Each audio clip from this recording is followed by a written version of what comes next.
Beraz, interesgarria da Partido Socialista Katalanaren barruan sortu den eztabaida hori.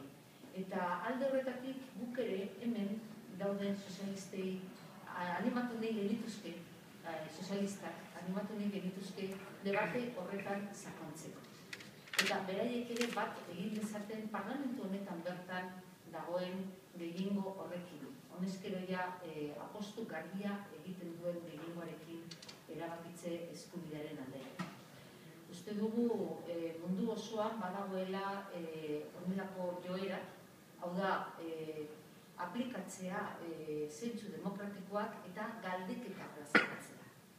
Ikusten ari gara modu normal batean planteatzen ari dela ez bakarrik Quebecen, Europan bertan planteatzen ari da Eskozian, Flandian, Montenegron.